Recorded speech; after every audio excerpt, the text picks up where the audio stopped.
Zaburi ya 75 some umurongo wa mbere ugeze ku murongo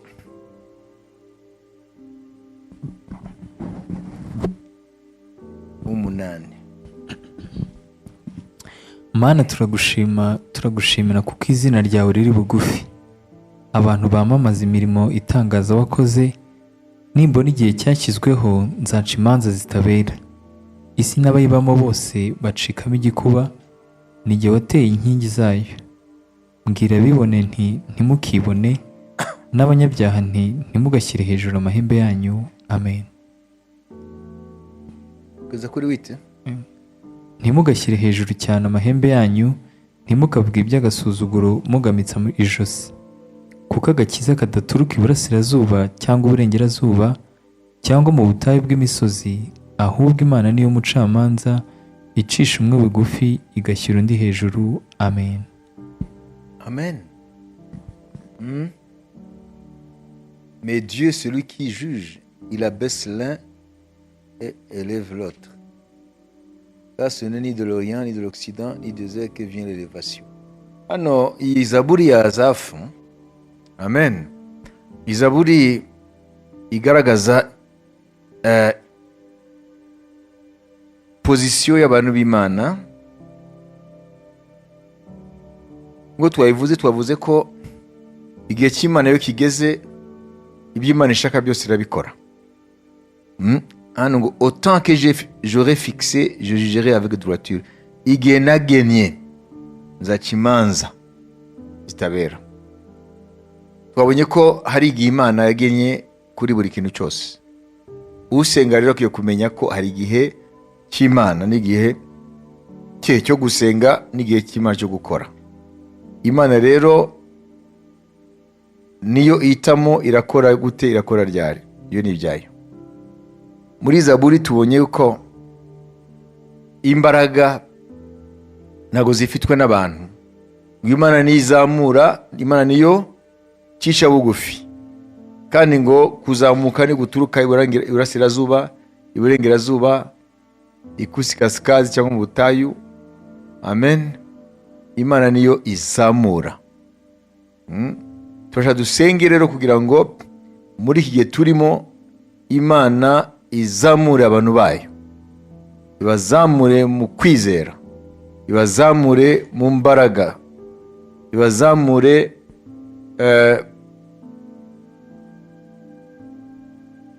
mu rwego batigeze bamenya, kugira ngo izina ryayo ryubahwe.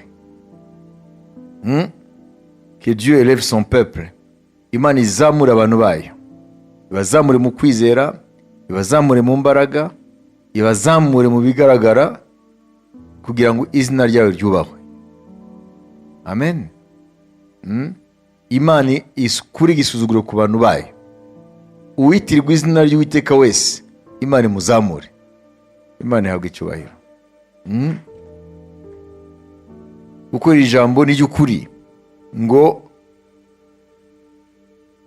ce n'est ni de l'Orient, ni de l'Occident, ni du désert que vient l'élévation.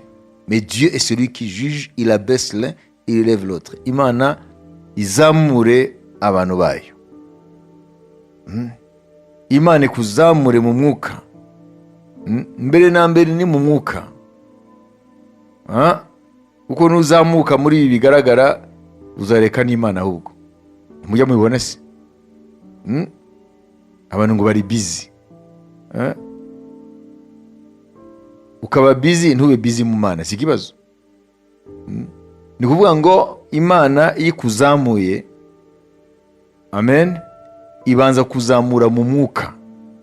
Uko byose bihagaze urwego uhagaze mu mwuka. Dawidi yabanje kuzamuka mu mwuka, mu buryo ibintu byose yabirebaga sur hauteur, uko Imana ibona. Imana ikamuha regard yayo, ikamuha ijisho ryayo. Ubuzima akabureba du point de vue de Dieu, Imana ibona ibintu. Uko uri umuntu ureba ibintu mu buryo bwa kimuntu, ariko hari ukuntu Imana ibona ibintu. iyi zaburi rero iratubwira uko kuri gukomeye ngo ukuzamuka ni kuva iburasirazuba, iburengerazuba, ikasikazi cyangwa ikusi cyangwa mu butayu, ngo Uwiteka niwe azamura, Uwiteka niwe acisha bugufi. Urumva aya magambo? Ni ukuvuga ngo rero muri iki gihe rero ubwoko bw'Imana tukwiye gusenga Imana izamura ubwoko bwayo,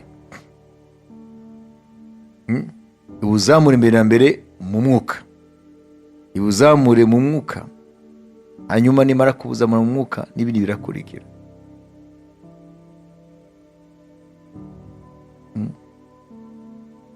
Imana iha ubwoko bwayo igitinyiro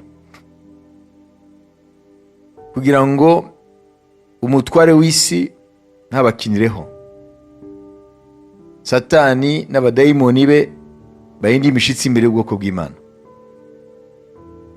Aho umwana w'Imana ari, aho akandagiye, aho ajya, igitinyiro cy'Imana kijyane nawe. Imana iduhe ijambo rirema, kuko biratubwira ngo turi abana b'abahanuzi. Ntabwo ari buriya bwoko bwa Isirayeli gusa. Aya magambo ari mu Byakozwe n'Intumwa ni amagambo ukwiye gufata, umwana w'Imana uyafate nk'ayawe. Il faut que tu t'appropries ces paroles, uyafate nk'ayawe. Alléluia. Acte 3 25, vous êtes les fils des prophètes. Namwe muri abana b'abahanuzi, kandi muri ab'isezerano Imana yasezeranije na ba sekuruza wanyu. Ibwira Aburahamu iti, mu rubyaro rwawe nimo imiryango yose yo mu isi izaherwa umugisha. Amen. Amen. Amen. Nubwo hano Petero yarabwira bene wabo, ariko mu buryo bw'umwuka aya magambo afata itorero ry'Imana. Kubera iki? Mu buryo bw'umwuka ba sogokuru ni bande? Aburahamu, Isaka none bari bande? Bari abahanuzi. Uri umwana w'abahanuzi. Amen. Mana ya Aburahamu, mana ya Isaka, mana ya Yakobo. Cyo kujya uvuga. Ruvuga ngo muri Kristo Yesu uru rubyaro rwa Aburahamu. Niko byanditse birayivuga. Nimba urubyaro rwa Aburahamu rero, amen, mu buryo bw'umwuka uri umwana w'abahanuzi. Nimba uri umwana w'abahanuzi rero, ukwiye kumenya ko amavuta y'ubuhanuzi ari ku bana b'abahanuzi. Mutandukanye icyo bita ministère prophétique nka Eliya, nka Elisa, ayibise umuhamagaro w'abahanuzi kubw'umurimo w'Imana. Si bose bafite uwo muhamagaro. Mutandukanye impano y'ubuhanuzi itandukanye n'umuhamagaro w'ubuhanuzi. Mutandukanye rero n'amavuta, amen, y'abasogokuru akomeza ku rubyaro rwabo. Nivuga ngo nous avons une onction prophétique générale. Dufite amavuta y'ubuhanuzi, amen, ajyanye, umviriza, atajyanye n'umuhamagaro. Amavuta y'ubuhanuzi avugwa hano ko turi abana b'abahanuzi, ni amavuta y'ubuhanuzi, amen, ajyanye na statut dufite muri Kristo Yesu.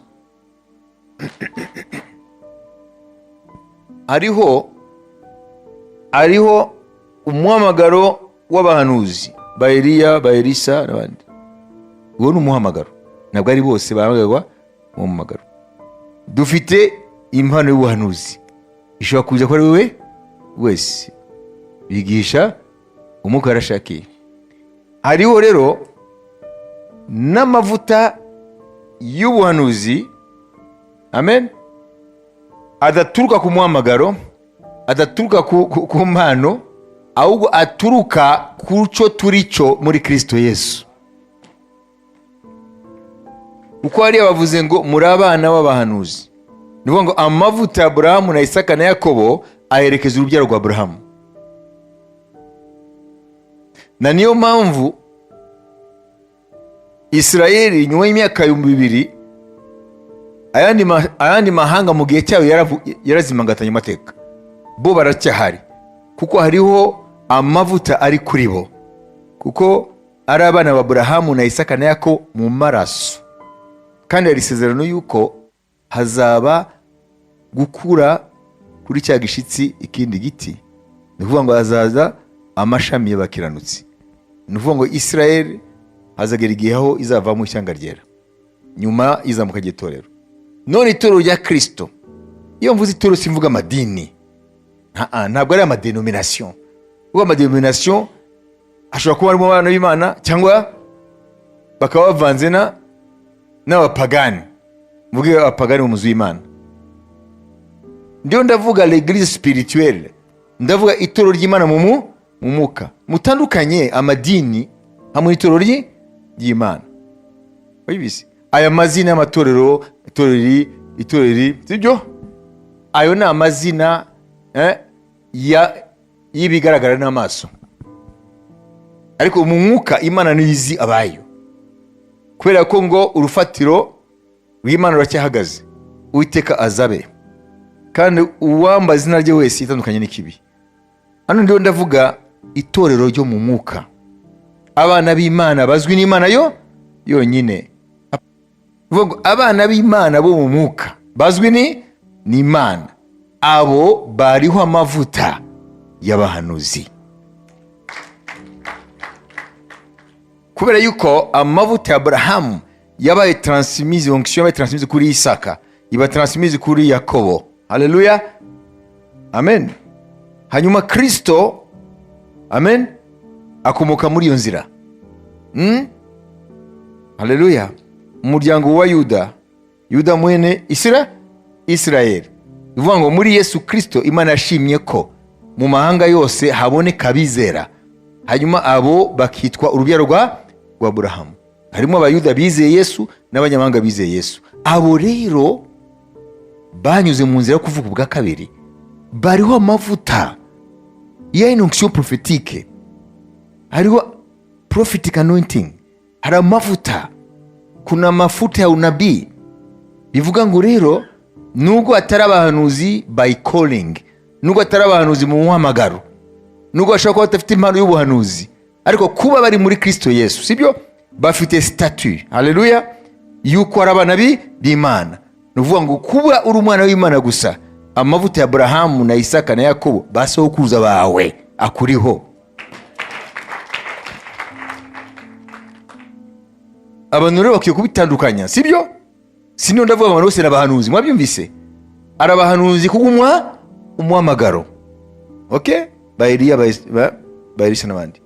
Ariho impano y'ubuhanuzi ikora mu itorero, umwuka ngo akagira gute, agatanga uko abishaka. Sibyo ndavuga, ndiyo ndavuga amavuta y'ubuhanuzi, amen, kubera statut, kubera identité dufite muri Kristo, ngo turabana b'abahanuzi, kuko Imana ya Aburahamu na Isaka na Yakobo niyo Mana yacu. Kubw'ibyo rero ko turubyaro rwa Aburahamu, amavuta yatemye kuri bari bagabo batatu aturiho. Kuba aturiho rero bifite ingaruka, ni kuvuga ngo tukwiye kwirinda amagambo yacu, tukwiye kwirinda ibyo tuvuga, amen. Na niyo mpamvu Bibiliya tubwira ngo mushobora guhana umugisha. Kubera ko ufite umugisha gusa, ni ukubera ko amavuta ya Aburahamu, amen, ni amavuta y'umugisha, kandi ayo mavuta yakomeje kuri Isaka, ikomeza kuri Yakobo. Hanyuma muri Kristo Yesu, amen, la plenitude y'ayo mavuta, umuzo w'ayo mavuta atemba rero ku mubiri we, kandi abana b'Imana ni ingingo z'umubiri we. Ya mavuta rero atemba kuva ku mutwe yabagezeho. Bikurikije, amen, Zaburi 133 batisoma. Dore ni byiza ko dorere erega ni byiza, ni by'igikundiro ko abavandimwe baturana bahuje, bimeze nk'amavuta y'igiciro cyinshi yasutswe ku mutwe, agatembera mu bwanwa bwa Aroni, agatembera ku misozo y'imyenda ye. Kandi bimeze nk'ikime cyo kuri Herimoni kimanukira ku misozi y'i Siyoni, kuko hariho Uwiteka yategekeye umugisha, ari wo bugingo bw'iteka ryose. Amen. Amen. Amavuta mbere ko akwira umubiri wose abanza ku mutwe. Kristo niwe mutwe. Amavuta ye aradutembaho. Nanimo muri isaha rero mukwiye kumenya uku kuri kuvugwa hano mu byakozwe n'intumwa ngo muri abana b'abahanuzi. Ibyo se bifitiye ingaruka. Ko turi abana b'abahanuzi umugoroba bifitiye ingaruka. Ikibazo abana b'Imana ntabwo biyizi, ntibazi na implication yo kuba umwana w'Imana. Ariko nimba turi abana b'abahanuzi, amen, tukwiye kwirinda ibiva mu kanwa kacu, kuko dufite amavuta ashobora kurema iva mu kanwa kacu. Amen. Eski mwabyumvise?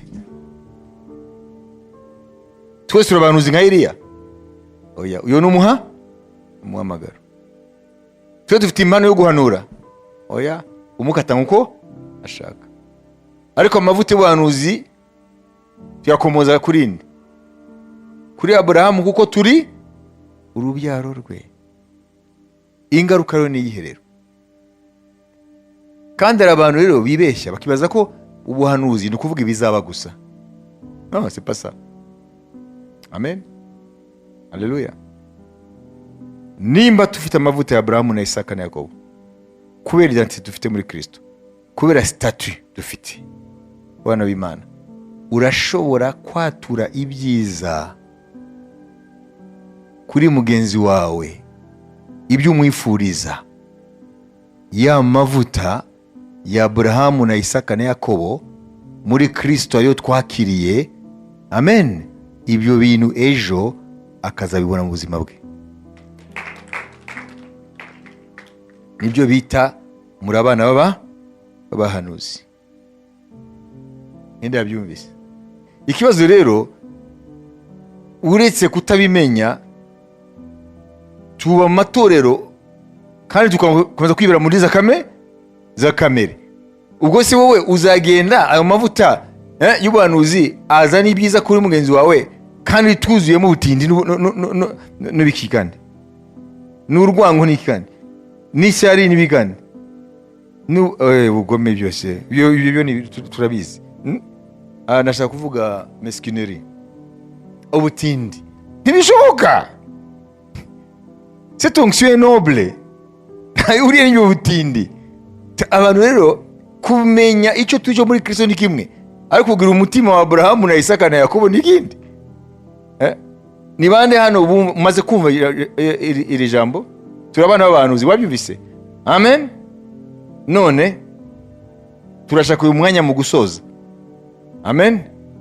Ko turabana b'abahanuzi, ko dufite amavuta ya Aburahamu na Isaka na Yakobo, kubera identité yacu, kubera statut dufite nk'abana b'Imana. Amen. Uwumva mu mutima we, amen, kuko byose nashaka kubabaza, kugira ngo umviriza, Yakobo abe icyo yabaye, Esawu ntabe icyo Yakobo yabaye. Kuko uyu munsi ntabwo tuvuga Imana ya Aburahamu na Isaka na Esawu, Imana ya Aburahamu na Isaka na Yakobo, kandi imbere byabigenewe Esawu, kugira ngo Yakobo abe samuragwa, amen, aragwe ibya Esawu, amen. Hari ikisanduka cy'imigisha umukambwe Isaka yamusigiye, none yamuhaye iki? Wajibize Yakobo, Israeli mbere yo gupfa yamagaye abana be 12. Amen. Imigisha yagiye abaha, ari ibintu yabahaye gutya, yagiye avuga Yuda uri intare. Yagiye avuga, uvuga ngo ari amavuta yari kuri we, aho niyo yaremye destiny y'abari abantu.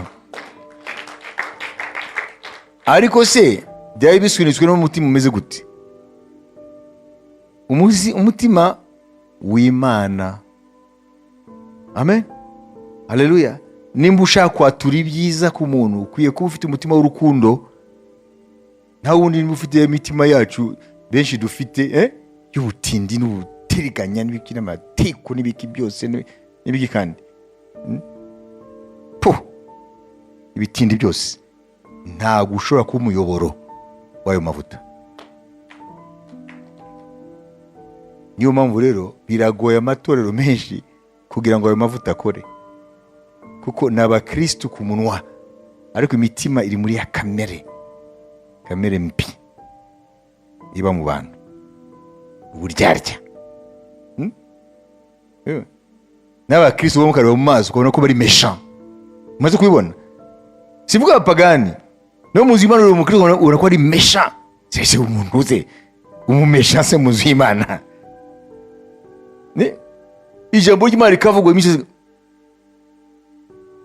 uyu muntu si bibazora ibya bindi ngo apprena toujours ne parlera jamais la vérité, ngo bigiye cyose ko ntibamenye uko kuri.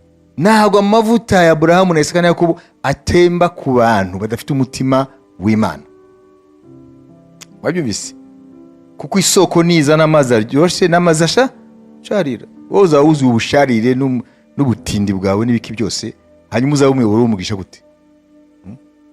Icyambere, you have to love people, cyo gukunda abantu, Imana ishimwe, kandi utavangura.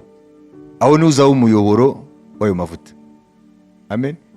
Ariko ibintu by'inzakano byo kwicamo ibice n'ibiki byose, ayo mavuta se yakora gute? Kandi twebwe nous sommes des transmetteurs, les transmetteurs de la bénédiction. Twamaze kuba imiyoboro y'umugisha. Ntabwo uri wowe umugisha. Ibaze nk'umubyeyi yanga umwana we, aza mu mugisha gute? Si abandi amure ati sha genda uzarya ibyo utaruhiye. Hari ababyeyi bemeze gutyo. Aho yamuraziki se? Yamuraziki. Deja aramurakariye ko azafata bya bintu yewe yapfuye. No, reba Abrahamu, reba Isaka, reba Yakobo, urebe ukuntu batanze umugisha. Amen. N'umutima uko kuze. Ngwino umugisha. Amen. N'abantu bangahe mu itorero bavuga ngwino umugisha? Ntabwo ari benshi. D'abord bari mu tuntu tutu box, udusanduka. Sibyo? Nta rukundo, nta gufata abantu bose ubone ko amen wanezerwa bateye imbere, bakagukirwa, amen, bakagubwa neza, itoro ry'Imana rikishima. Nizagira igira abantu gusa buzuye amaganya n'imiruho, ariko aba amateraniro y'abantu bishimira Imana yabo. Amen, haleluya. Kandi aje kubabwira, umuntu w'umutindi ntabwo azigera yishima. None se nimba tutishima mu Mana, tuzishimira muki? Ni ukuvuga ngo rero bwa butindi ntabwo buri kure, tukwiye kubwiyambura, kuko twebwe ntabwo turi babandi, dufite basogokuruza bibihangange mu Mana, ni Aburahamu na Isaka na Yakobo. Amen. Nubwo ukomoka ku muntu sibyo mu buryo bw'abanyamaraso yari umutindi, yari mesha, wowe ntabwo kiraho. Paulo avuga ngo nimba twaramenye umuntu buryo bw'umubiri, nitukimenya Kristo gutyo. Nimba Kristo akimenya gutyo, nuvuga ngo natwe muri Kristo turi byaremwe bishya.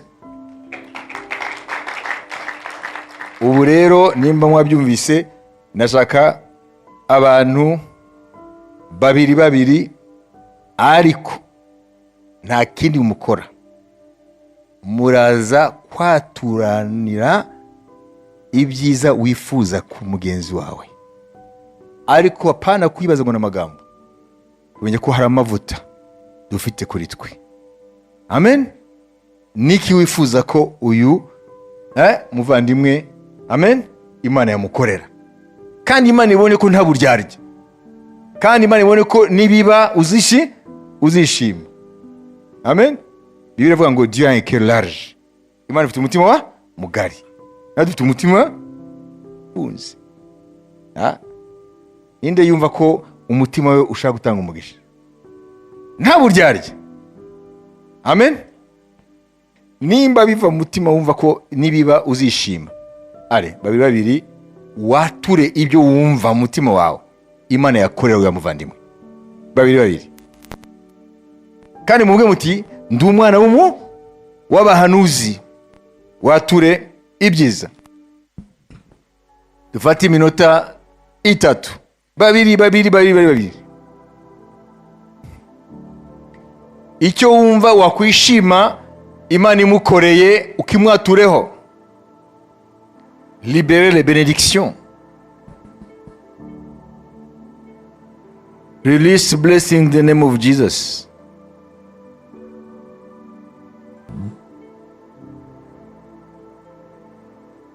Amen.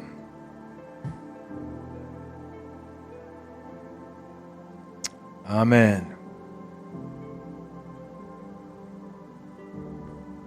Ndibaza ko mwatahuye. Ntabwo ari ugusenga. Ntabonye bamwe barasenga.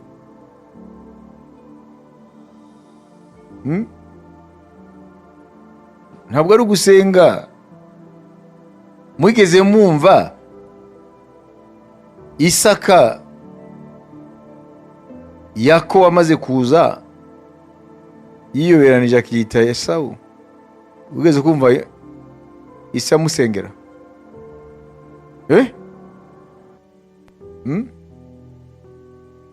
No. Ni ukuvuga ngo mukwiye kwatura ibyo wumva Imana ikwiye kumukorera. Biratandukanye no gusenga. Amen. Ko nabonye bamwe barasenga, ariko ni ukwiga nta kundi. Amen. Muri uyu mwanya rero, haleluya, ndashaka kubaha urugero ariko bikoreka. Imana ishimwe. Mustafa, ngwino hano.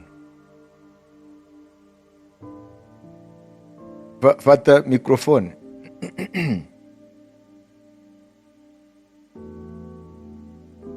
Alors, si je suis fils de prophète,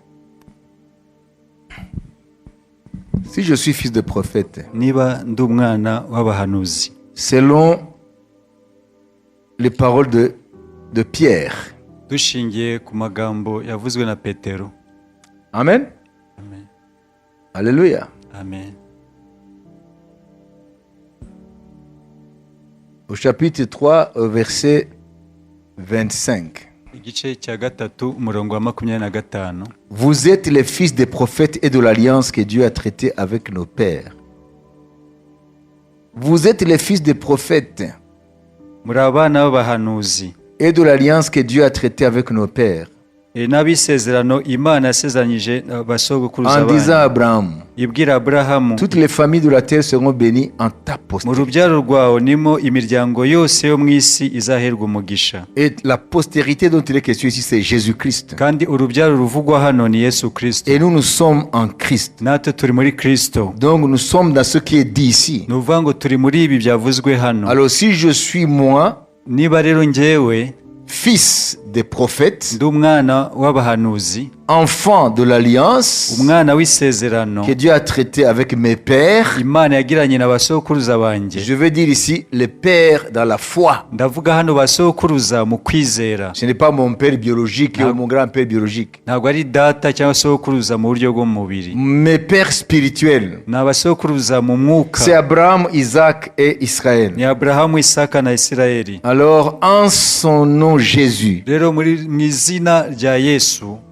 je déclare ndatuye et je proclame, kandi ndamamaje, je confesse ndatuye le désir de mon cœur pour toi. ibyifuzo by'umutima wanjye kuri wowe. Parce que Dieu dit, Kuko Imana iravuga ngo je suis fils des prophètes ndi umwana et w'abahanuzi de l'alliance. ni umwana w'isezerano. En vertu de ce statut shingiye rero kuri urwo rwego ndimo et de mon identité en Christ, n'icyo ndi cyo muri Kristo, dans le nom de Jésus, mu izina rya Yesu, que l'Éternel t'élève, Uwiteka akuzamure,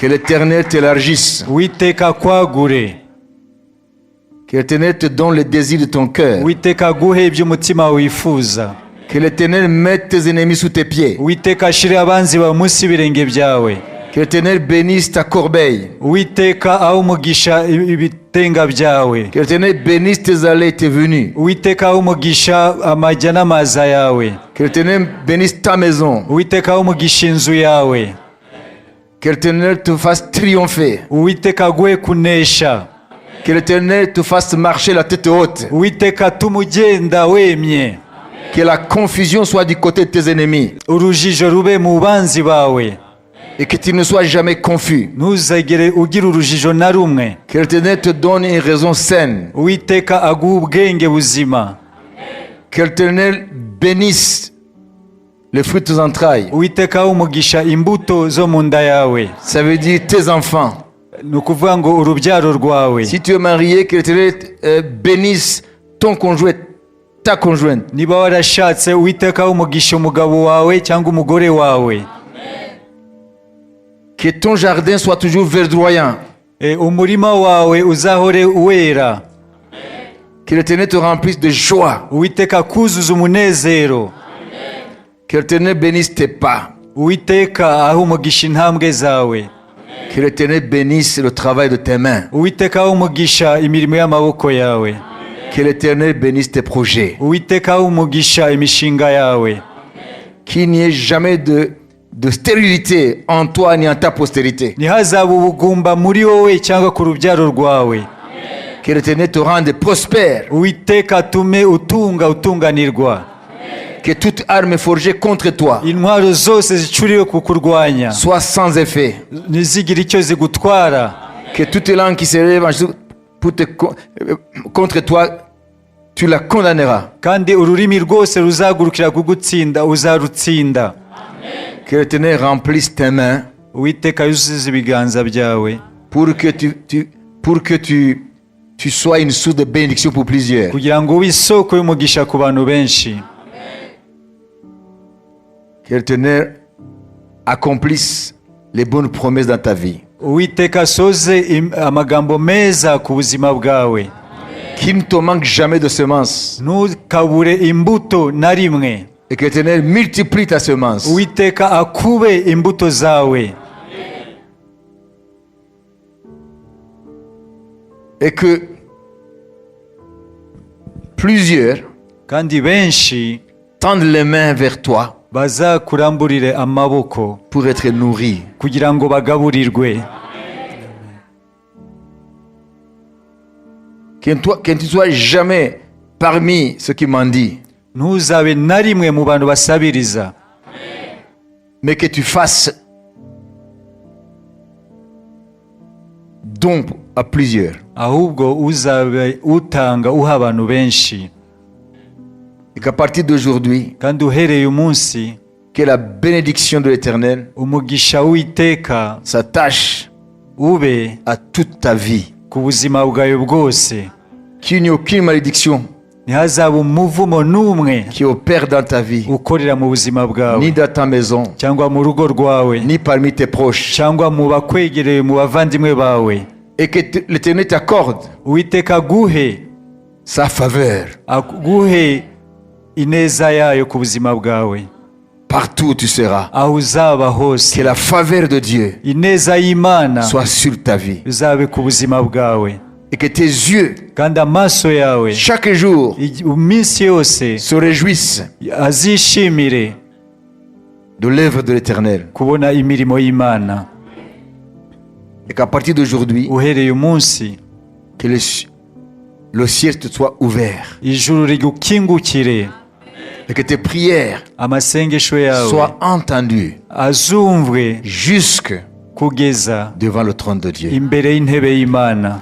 Et que le ciel t'exauce Ijuru rikumvire Comme le ciel exauce la terre par la nuée, nk'uko par la rosée, nk'uko ijuru ritembesha ikime ku butaka, qu'ainsi l'Éternel aba ariko Uwiteka t'exauce agusubiza tous les jours de ta vie. buri munsi, iminsi yose y'ubuzima bwawe. Que tu sois élargi, Wagukirwe, épanoui, wagukirwe, et que le Seigneur te fasse voir sa bonté, Uwiteka akwereke ineza yayo, et que sa miséricorde kandi imbabazi ze ne te soit jamais retirée, ntizizakuveho iteka ryose, et que le bonheur, kandi le bonheur ineza et la grâce de Dieu n'ubuntu bw'Imana t'accompagnent biguherekeze tous les jours de ta vie. iminsi yose y'ubuzima bwawe. Amen. Amen, amen, amen, amen, Amen. Haleluya. amen. Uko niko rero muzajya muhana umugisha. Wabyumvise? Kuko mufite ayo mavuta. Ntabwo ari ugusenga. Wabyumvise? Moi je ne priais pas. Njye ntabwo nandi gusenga, Je déclarais naturaga ce qui est dans mon cœur ibiri mu mutima wanjye pour vous. ku bwanyu. Amen. Amen. Et je me réjouirai de voir cela kandi nzishimira kubibona mu buzima bwanyu. dans votre vie. Amen, Amen. amen. Quand je vous verrai marcher la tête haute. igihe nzabona mugenda mwemye. Amen. Amen. Mwibuke rero muri abana b'abahanuzi, n'oubliez jamais. Amen. Kandi muri abana bisezerano Imana yagiranye na Aburahamu. Iryo sezerano turirimo. Amen. Noneho turashoje mbabaza, mubona by'ukuri, haleluya, tujya tuba muri ibi? We reba amagambo ujya uvuga gusa.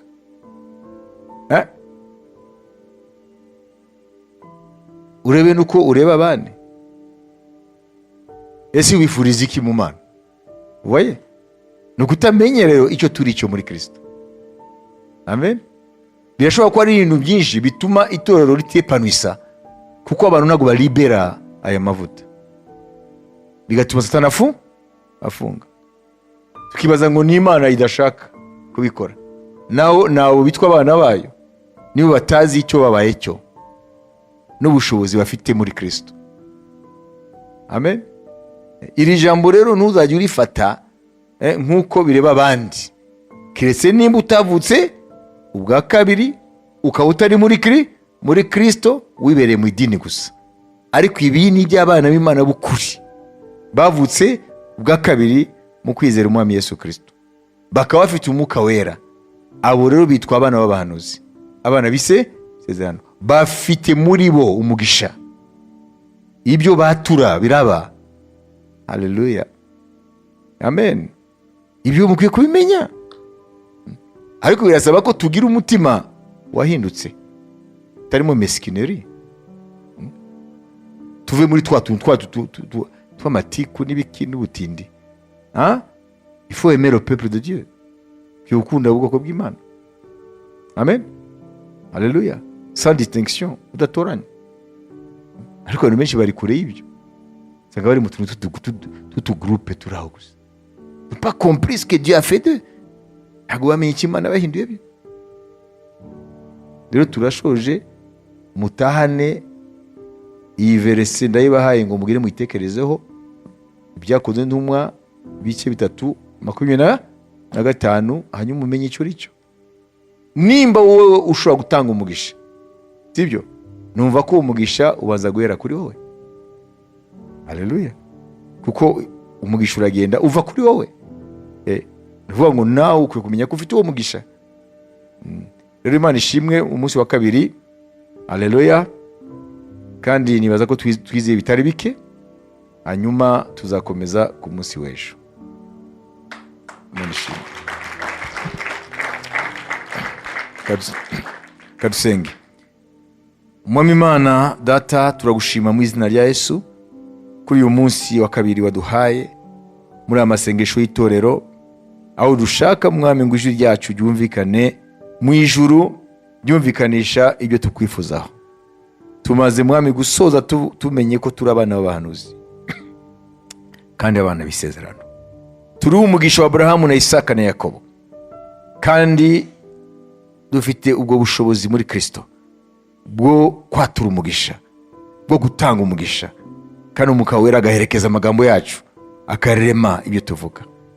Urakoze rero, komeze kugira neza abana bawe aho bari ku isi. Komeze Mwami guumugisha abari muri amasengesho mu buryo bw'umwihariko, kandi Mwami ntihagire umuntu n'umwe muri iki gihe turimo yumvise ijambo ryawe akaryizera yuko arangara ibi bihe ntamenye ibyo ari byo, ntanamenye icyo ari cyo, ariko uha itorero ryose gukanguka no kumenya ko ibihe turimo tukiye kwimenya muri Kristo Yesu. Turasenga rero n'umunsi w'ejo, n'imimbaniza bitaravuga, uzaduhe kandi ibihe byiza byo kuzana imbere y'intebe yawe ibyifuzo byacu, ndetse no gukomeza twiga mu Mwuka Wera, mu izina rya Yesu, amen.